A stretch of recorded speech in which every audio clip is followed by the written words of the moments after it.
John, that's just 2 cylinders opposing. Yep, 1000 cc's on 2 cylinders, Bill. 1000 cc on Well, 2. 1005 to be exact, yeah. Good God, really? So they're quite big pistons. They're over 3 inches, 3 1/8 is standard. Wow. Yeah. So it's only, there's three leads coming out of Yep. the distributor there. That's you don't see that. No, well, one goes to the coil, and Yeah, you've got a choice of which one goes to which spark plug. Doesn't make any difference. So the firing order could be 1 2 1 2 or 2 1 2 1. It doesn't make any difference. No. I know Comma went to the opposing engine Yep. in the 1950s. They went to that, yeah. 3 in a row, and then they did 4 in a row, 4 each side, 3 each side. Yeah, well, that was the TS3. Yeah.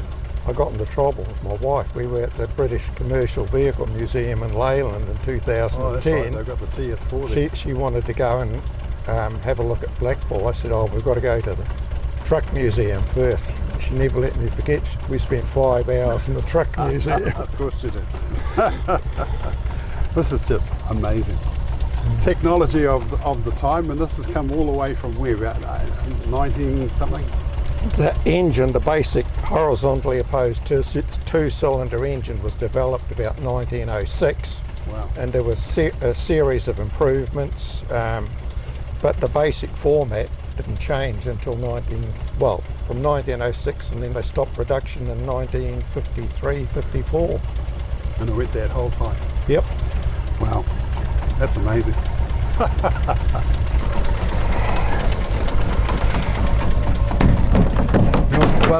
Butterfly bonnet, and that was vogue for a long time as well. Before Pretty they standard, simple, easy, and functional.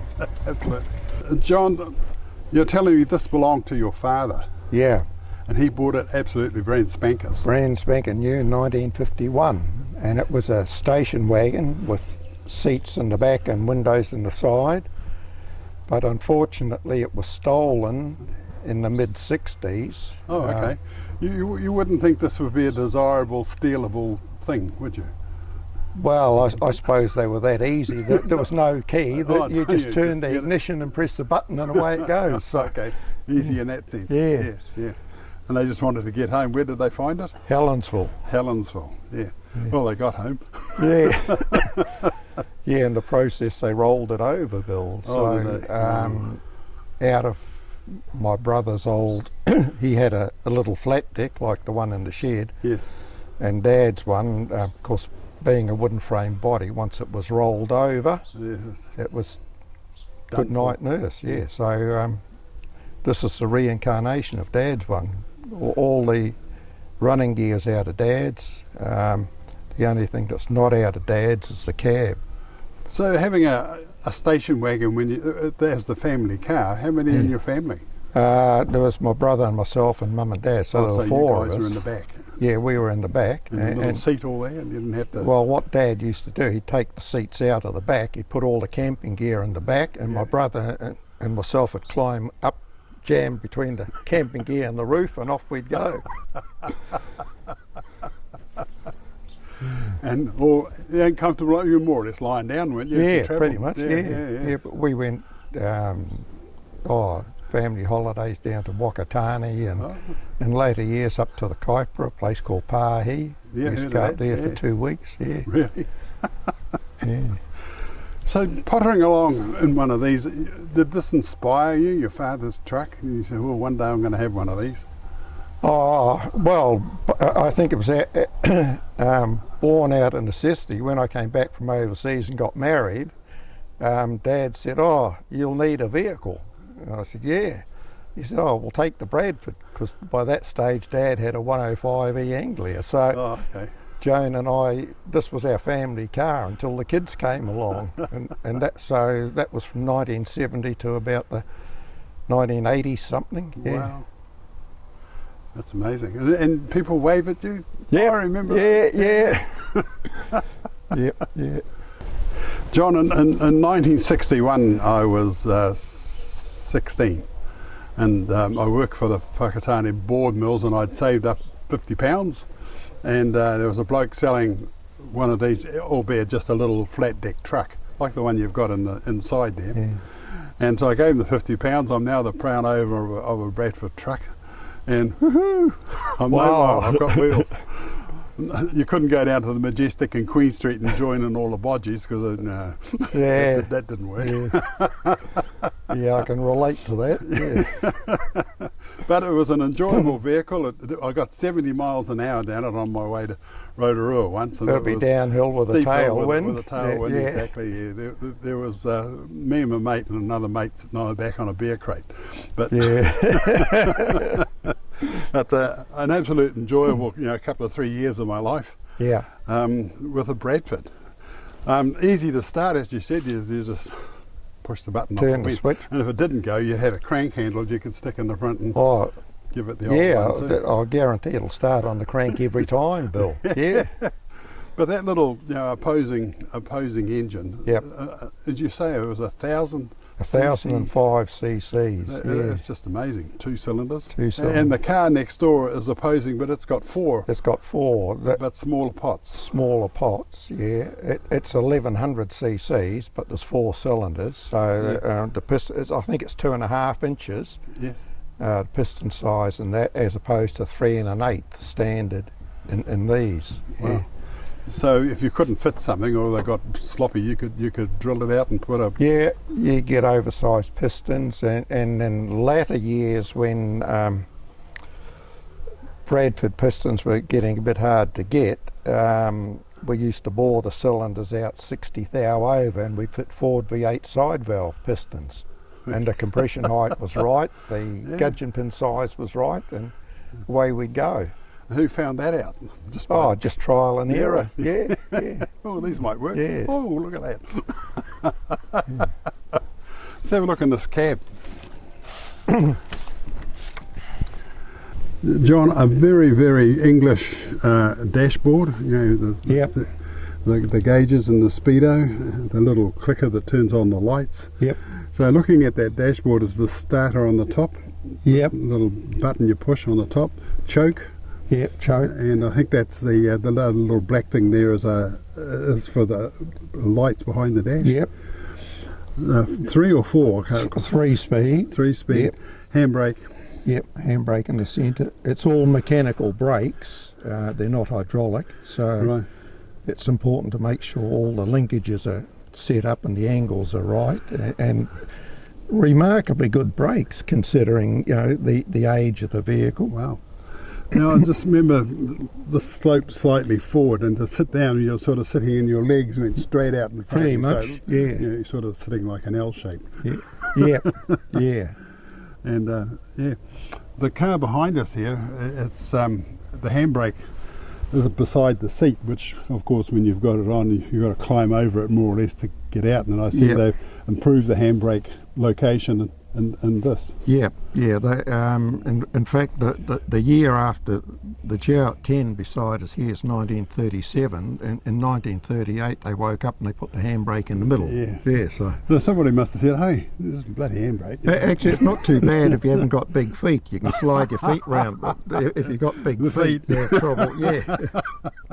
Yeah, I'll say. Amazing. Lovely little compact little glove box on the side there, and Yep, the door handles and the little lock here, that's the window Yeah, lock. yeah, the window lock. Yeah, yeah. Just dead simple. No. No mucking about. No. And that's the.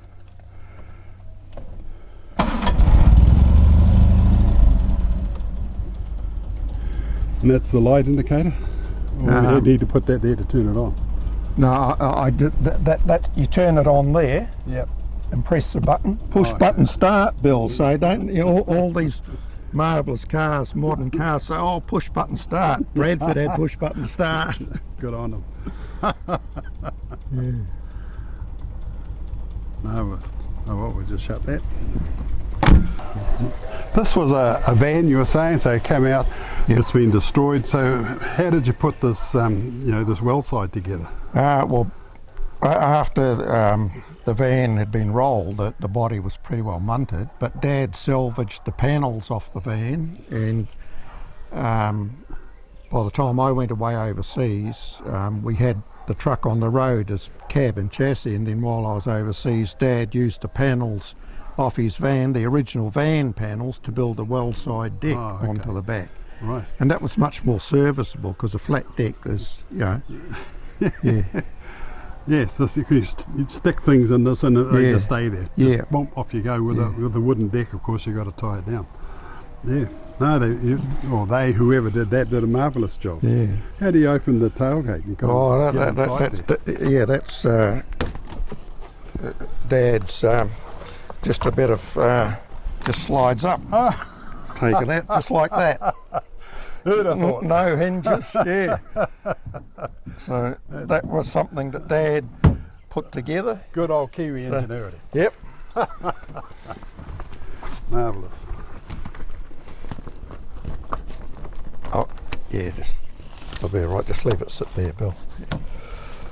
Okay, we're going to look at this 1937 Jowett next door.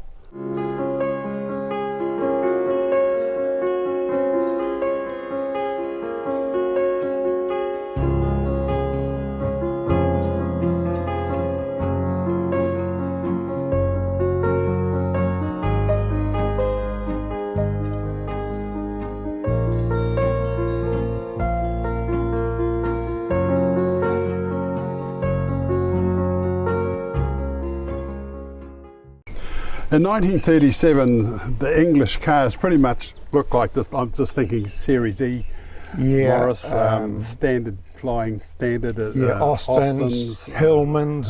They all had this look about them, as if they'd all looked at each other. Oh, that sort of shape will do.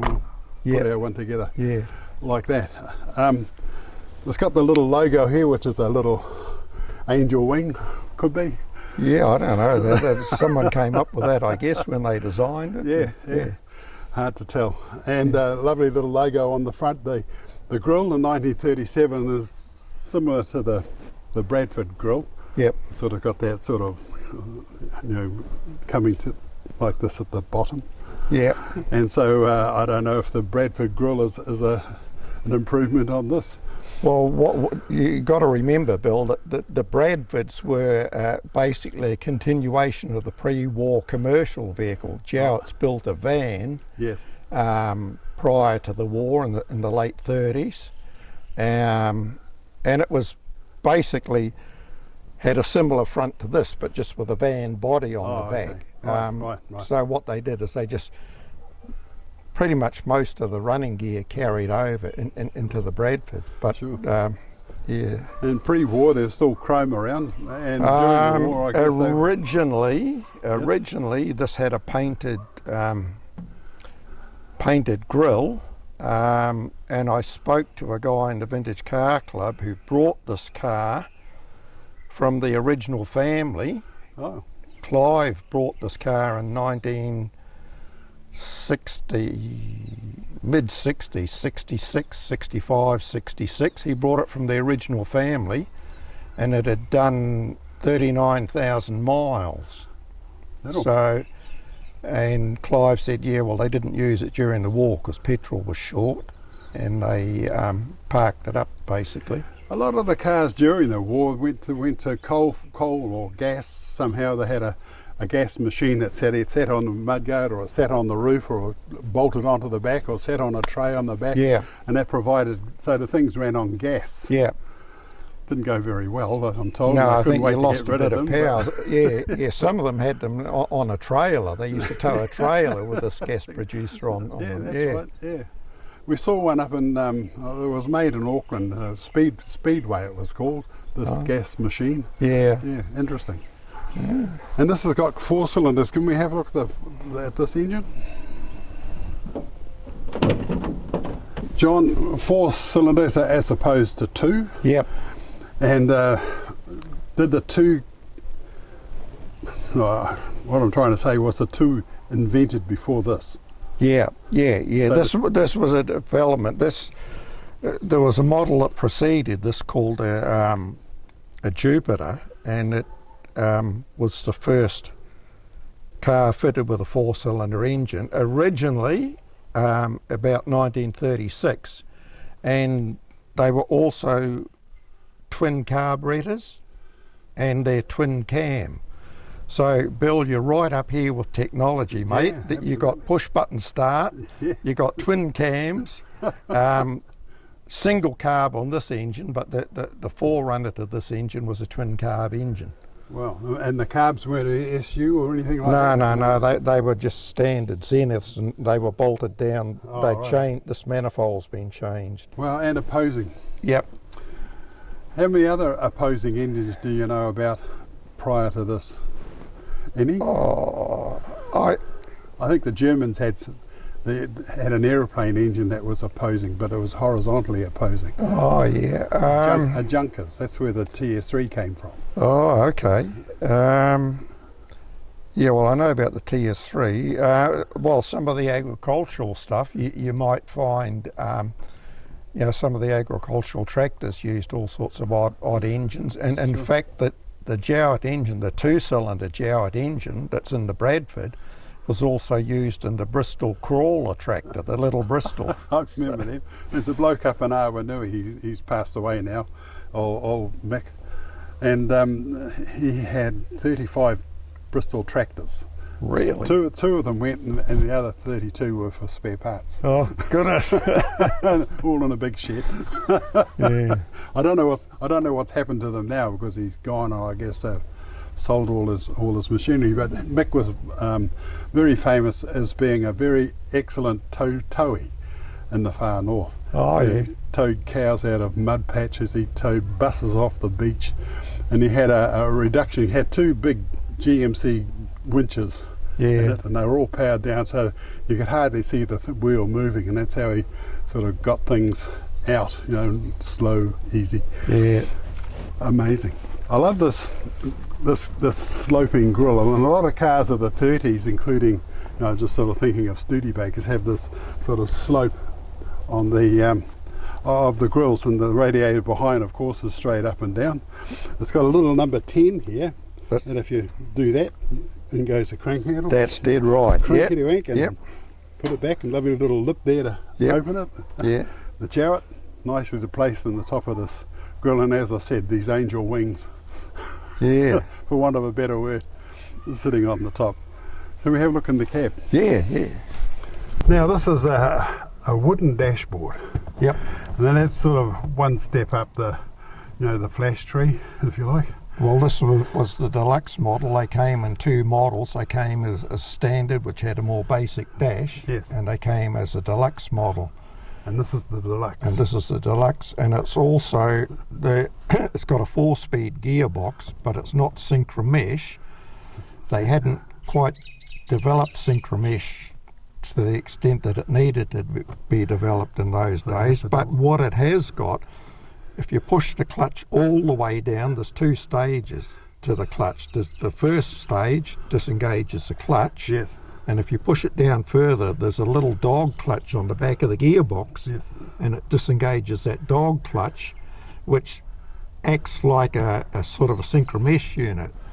But So yeah, you sort of double it too. Push out of gear, push in gear. well, you can do. It's a little bit worn, and sometimes it doesn't quite do what it should do. So you'll be Because I'm freewheeling. Yeah, we've been talking to ladies who have the double the clutch. Yeah, Yeah, in the old cars. I mean, we doubled the clutch in trucks yeah. back in the day all the time. But so looking at this little dashboard here, very small speedo, and I see it goes around to 80 miles an hour, and you're telling me this does do 80 miles? No, the Jowett Javelin will do 80 miles an hour. right. I've had this up to 60 miles an hour, Wow. and I thought, that's enough, that's enough. But I got this on the road. It had been off the road, and the rego had lapsed, Oh.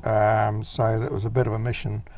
But I got it on the road just before Christmas, and then I thought, I'll do a road trip. So I headed off. I went down to Tauranga, and then I thought, where will I go from here? So I'll go to Wakatani. So I got to Wakatani, and then I thought, I'll go to Gisborne. So I went to Gisborne, and Over then the hill. What was it like going up those hills? I mean, that, yeah, actually, you get into third gear, and it's remarkably good. Yeah. Wow. I see it's got the same little starter as the others had, just up in the top there. Yeah, push button start. Petrol, is that amps? Temperature. Temperature?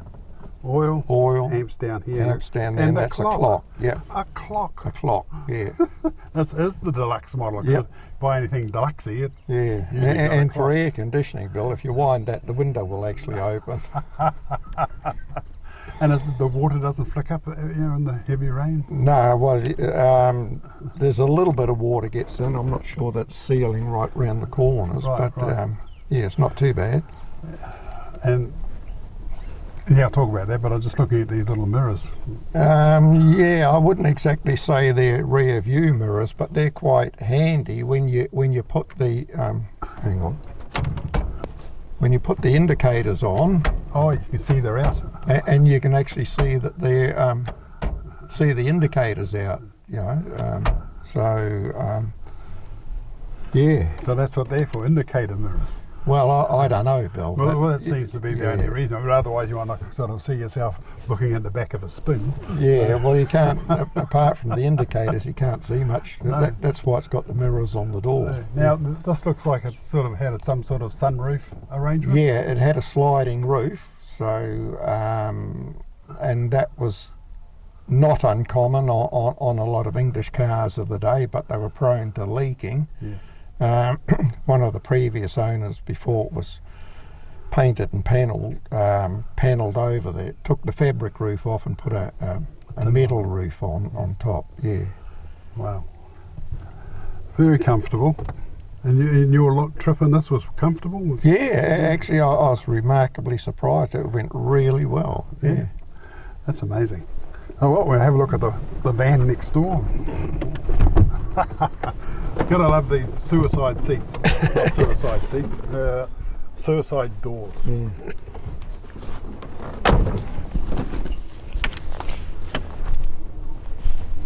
Compartment to get into the boot initially Yes. is in through the back seat. Of course.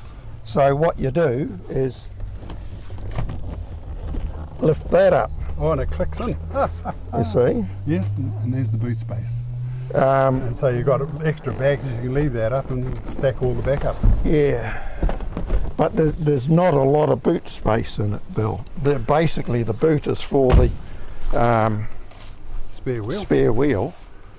So And I just remember here, there's this little key. yeah, Just a little key, folks. Oh, yeah, you can open it, Bill. there's Put it slots in there. turn it that way, yeah, and now just pull on the key. No, don't pull on that, just pull on the key. Yeah, just Oop, no. hang on. Yeah. There. Oh, okay. Yeah, so there's your spare wheel and your jack. Yeah. Spare oil, bit of petrol, I suppose. This wheel looks brand new. Yeah, it's a new tyre, Bill. Yeah. the spare that was on it was an old Motorways recap. It's probably about 50 years old. So, looking at these straps, like you could have a suitcase on the back with this down and Yep. yeah. Put the picnic basket on there, Bill. Okay. Strap it on. Yeah, no, away you go. Hope it doesn't fall off. Yeah. Yeah, a lovely little logo here just to finish it off, and I Yep. see you've put a stoplight in here. Was that necessary? No, well, I didn't have to put it on, but basically, Bill, originally that was your stop light, your tail light, your number plate light and everything. So one little light like that, and Not everybody can see it. I put just a couple of little LEDs on either side, just Oh, yes. as marker lights. Yep. But because it's a little bit slower than normal, and I wanted to make sure that when I was slowing down, when you were stopping, people could see you stopping, because Good the idea. last thing I wanted is someone ploughing into the back. That's right. Excellent. So I figured that was Kiwi ingenuity. a concession, yeah. John, when you think of Bradford, this is what I sort of think. This is what the back of a Bradford looks like. Two Yep. doors with these big square windows and a ton of room inside for, what were they, bread vans? Oh, Things look, like that? tradesmen's vans, plumbers, carpenters, Pile all your electricians, junks off you go. greengrocers. Everyone had Bradfords, Bill, because they were comparatively cheap Yes. and easy to get, because in the 1950s and 60s, to get a new car from overseas, you had to have overseas funds. Well, I think somehow because Bradfords were a commercial vehicle, Get I around don't think there was a requirement for it. I'm not Oh, okay. 100% sure, but Right. yeah. Well, I know Dad never had overseas funds, and he managed to buy it new. So Right, you, yeah. yeah. I think if you bought something else like international, if you bought an international, I think you could buy a car. Oh, I'm not quite sure how that works, but I know if you bought a truck, sometimes you could buy a car. Yeah, I maybe. think the Vanguards were part of that. If you bought a tractor, you could buy a Vanguard car. Oh yeah. Something yeah. like that. That Yeah. got around the overseas funds business. Yeah. I wonder when that finished. Any idea when that overseas fund requirement finished? Oh, In the 60s, perhaps? probably in the 60s, I Yeah, would say, yeah. Bill. Yeah. Amazing. Anyway, inside there you've got a little truck. John, this is a Bradford truck. It's got a wooden deck. Yep. And just the cutest little thing. And this is when in 1961 I'd saved up £50 and I was going to go and buy a car. I thought I could get a car. Anyway, the bloke I bought it off had one of these. It was grey. Yep. And wow, now I'm the proud owner of a car. Woohoo! So we went everywhere in it. And I just remember her name was Glenys. If you're watching Glenys, this is about you. Anyway, we were at a dance at the bottom of Queen Street, and the dance finished, and she said to me, because I was dancing with her, I've missed my bus home.